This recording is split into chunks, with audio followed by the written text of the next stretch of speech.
Okay guys, so you're here today to see if you can have too much protein and stop ketosis. If that's why you tuned in, don't go away.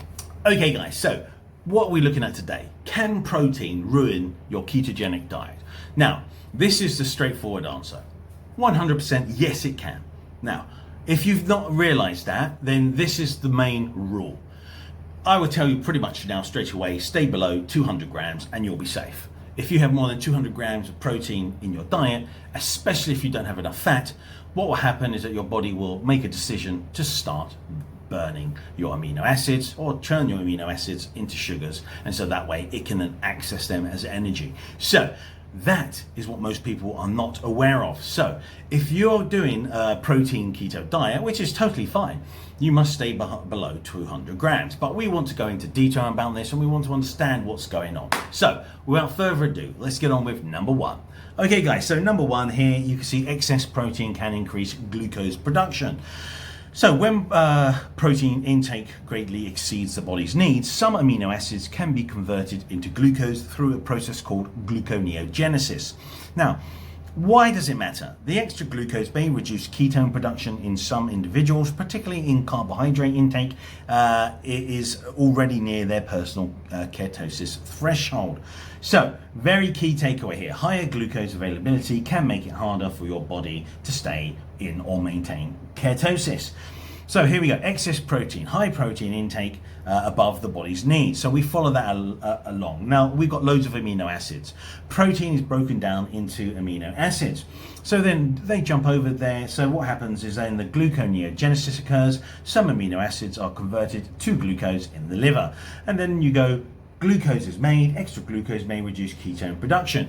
So there you go guys. The big takeaway is you can actually turn your amino acids, which is your protein, into glucose. So that's how you end up producing extra glucose. You might do it a little bit at first. And so if you eat those 20 grams a day, you're going to push yourself maybe out of ketosis. So you have to be very careful and make sure 200 grams below. It's about 220 grams is the normal cited amount of what will happen, but it depends on your size, your body, so on. Because usually you will use a lot of your protein to help maintain your muscle mass in your body. So that's the big takeaway. That's why keto is fantastic, because usually you have to have a lot of protein to have this occur, especially though if you aren't eating plenty of fat, so don't fear fat. Okay guys, so that's the main idea there, gluconeogenesis, and we don't want to have gluconeogenesis. Now, number two, protein can stimulate insulin release. Let's have a look. Yeah, this is true, and what it is basically is that you'll find some with a lot of protein turned into amino acids. Some amino acids, especially certain ones, are insulinogenic, which means they're going to then help spike, obviously, your blood sugar. So let's have a look here. Protein can stimulate insulin release. So protein causes a smaller insulin response than carbohydrates, but it still stimulates insulin to some degree. There you go, protein triggers insulin release from the pancreas. So why it matters, high insulin levels can temporarily reduce fat release from fat stores and may lower ketone production in some people. So fat release and you have insulin there, it should obviously be going down, but if insulin goes up, fat release is obviously going to be the one to go down. So carbohydrates, high insulin response, insulin level there, simple. Protein, obviously much lower, and fat nearly negligible. So what the key takeaway here guys, insulin is not the enemy, it's a hormone your body needs. The key is keeping insulin low most of the time to support ketosis. So there's the takeaway guys, we understand looking at those ones there, which one is closer to a nice balance? Obviously the fat burning. So as we said, homeostasis just means keeping things in balance in your body. Your body hates things that spike up and have to be pulled back down again, especially if they go too low, then they have to come back up again. It's two massive things. It's a spike and a crash, and your body hates it. So that's why it's a big problem. This insulin, again, can be spiked with too much protein. So beware, especially certain amino acids. Now, okay guys, number three. So number three here guys, you can see individual tolerance matters. So individual tolerance varies, so there is no one size fits all. Some people can eat very high amounts of protein and remain in ketosis, while others see ketone levels fall. Why it matters. Your body's response to protein depends on many unique factors. What works for someone else may not work for you. So here we go. Still in ketosis, some people handle higher protein intake without losing ketosis. Ketone levels fall. Others may experience reduced ketones with the same protein intake. It depends on a whole range of things, what your body's doing in the protein, even your own physiology. So guys, it's very important to understand, don't always think it's going to be exactly the same for everyone. Now, insulin sensitivity. More insulin sensitive people may tolerate more protein. Activity level. Active individuals often tolerate more protein without affecting ketosis. Muscle mass. More lean mass increases protein needs and tolerance. Body composition. Higher body fat may make you more sensitive to excess protein. Metabolic health. Hormones, stress, sleep, and overall health all play a role. So the key takeaway, pay attention to your body, monitor your ketone levels, and find the right protein amount that works for you. So, very simple and straightforward. Focus on what works for you. Consistency over time is more important than perfection. So the key takeaway, guys, is what you do is you eat your protein. And if you think, oh, well, I've eaten a lot of protein today, especially say, for example, loads of chicken, go and do a urinalysis check and see if your ketone levels have changed. Take one before, take one after, and see what happens. Take one after 2 hours, take one after 4 hours, and then see, is there a change? Now that will then personally help to tailor to you, and don't forget it changes as you become more fat adapted. So again, it's really personal, and again, you might see different results, but don't worry, especially if you're someone going to the gym, you're going to be damaging your muscles and taking all that protein to rebuild your muscles, making gluconeogenesis off the menu, especially if you need that all to do running and repairing all damage in your body. That's where protein is used. Now, okay guys, so let's do on to number 4. Okay guys, number 4. So protein is less ketogenic than fat. So it's no obviously shock that you're going to have a better ketogenic diet with fat.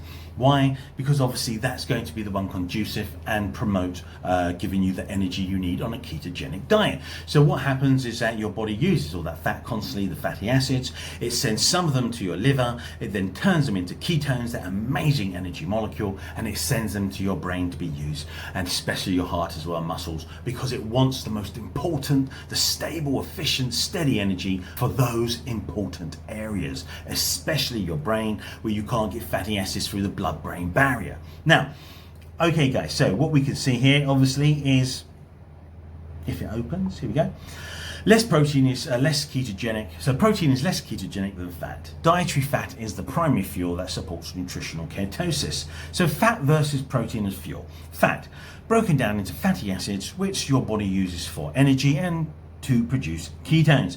Dietary fat goes to, which are triglycerides, goes to fatty acids, okay, and then they go to ketones, energy for brain and body. So supports and promotes ketosis. So dietary fat is mostly triglycerides.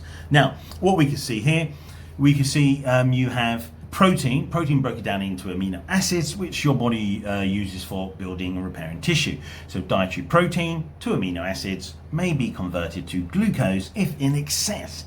Does not promote ketosis. So that's a massive takeaway. One big sign, not conducive. Now, why it matters. If protein replaces a large portion of dietary fat, your body has less need to burn fat for fuel. So lower fat intake means fewer fatty acids available to be converted into ketones. Ketones are made from fat, not from protein. So, key takeaway. Enough protein for your body's needs, but let fat be your main fuel.